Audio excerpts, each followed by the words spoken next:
teman-teman, saya ingin menunjukkan cara pengolahan air dengan sumber dari sumur bor dengan kadar mangan yang tinggi menggunakan metode sederhana.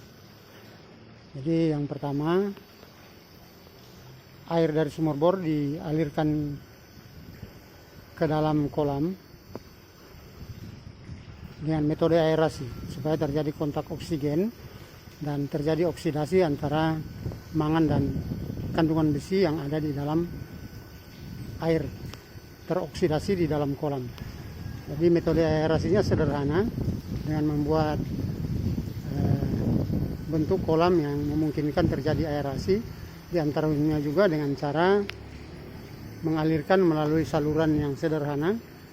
Jadi disirkulasi kemudian dimasukkan kembali ke dalam kolam. Jadi dari dalam kolam ini dipompakan kembali keluar, disirkulasi masuk lagi ke dalam kolam.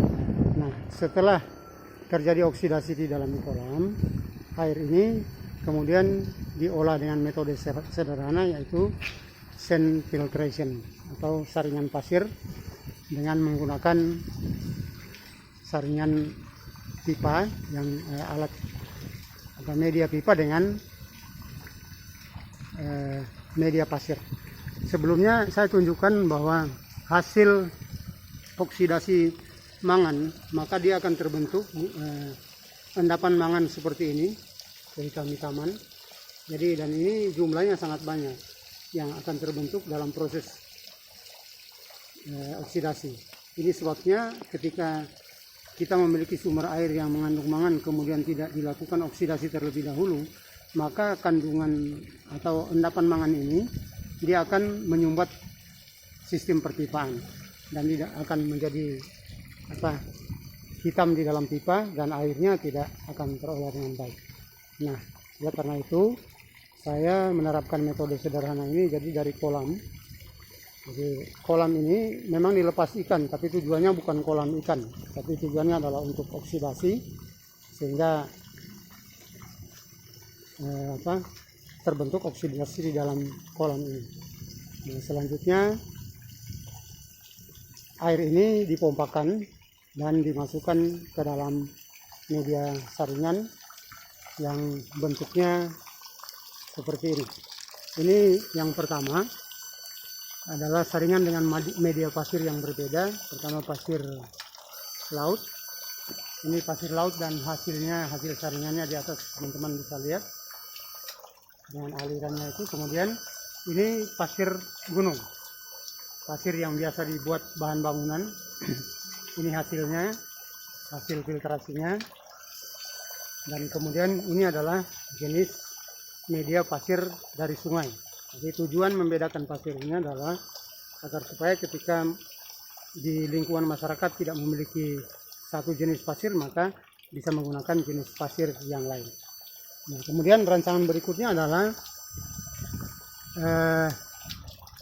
saringan dengan rangkaian 4 tahapan.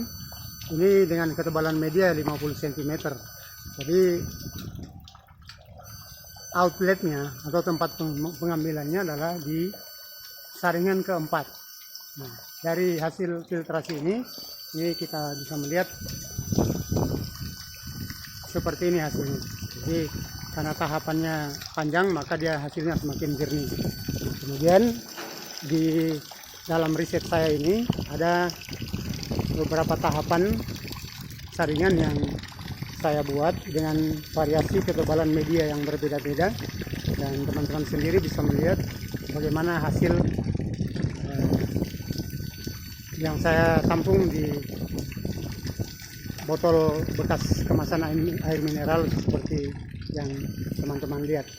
Jadi ini rangkaiannya dibuat secara sederhana dengan sistem pemompaan dari kolam, kemudian secara gravitasi dialirkan ke saringan masing-masing. Ini dengan yang ketebalannya 100 cm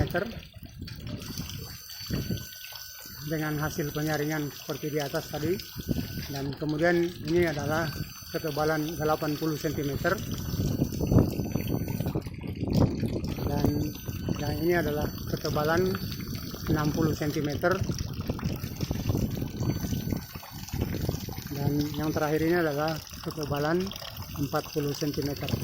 Nah, secara visual kita bisa melihat bahwa hasil dari filtrasi ini sudah memenuhi syarat, sudah sangat jernih. Akan tetapi hasil laboratorium masih sementara ditunggu, dan riset saya ini bertekad untuk menguji apakah hasil filtrasi ini bisa diminum secara langsung atau tidak. Dengan kata lain, bahwa kandungan bahan kimia maupun bakteri di dalam air hasil filtrasi ini sudah memenuhi syarat. Nah, jadi teman-teman, sebenarnya mengolah air itu tidak sulit. Mengolah air bisa menggunakan teknologi sederhana, tidak perlu menggunakan teknologi yang mutakhir, tapi dengan penggunaan teknologi sederhana dengan metode yang tepat, dengan perlakuan yang tepat, maka akan menghasilkan air yang memenuhi syarat. Dan tentu saja penggunaan teknologi ini dapat meningkatkan akses air bersih maupun air minum bagi masyarakat, yang kita sadari sampai saat ini cakupan air bersih di negara kita di Indonesia masih sangat terbatas. Demikian teman-teman, semoga bermanfaat.